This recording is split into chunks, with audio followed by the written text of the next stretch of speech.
আজ থেকে বছর দশেক আগে কিন্তু যে কোনো ছোটোখাটো অনুষ্ঠানে অতটা বিরিয়ানির চল ছিল না। জন্মদিন, বিয়ে বাড়ি থেকে আরম্ভ করে সব বাড়িতেই ফ্রায়েড রাইস আর চিকেনটা হতোই। ফ্রায়েড রাইস আর চিকেন কষা প্রত্যেকটা বাঙালি ফিল করতে পারবে। যে কোনো অনুষ্ঠান বাড়িতে এই রান্নাটা কিন্তু আজ থেকে 10-12 বছর আগে কমন ছিল। ফ্রায়েড রাইস ঘরোয়াভাবে কীভাবে বানাচ্ছি, প্রথমেই দেখতে পেলে দেরাদুন চালটা ভাত বানিয়ে নিয়েছি, 10 মিনিট ফুটিয়ে নিলেই কিন্তু হয়ে যাবে।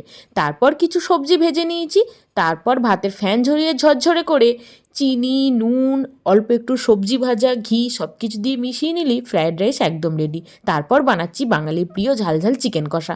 খুব তাড়াতাড়ি বানাচ্ছি, তাই ঝটপট বানাচ্ছি। কড়াইয়ের উপর 4 চামচ সরষের তেল গরম করে একসাথে বেটে রাখা আদা, পেঁয়াজ, রসুনের পেস্ট দিয়ে, টমেটো দিয়ে, একে একে গুঁড়ো মশলাগুলো দিয়ে, নুন দিয়ে ভালো করে কষিয়ে নিয়ে চিকেনটা দিয়ে দিয়েছি।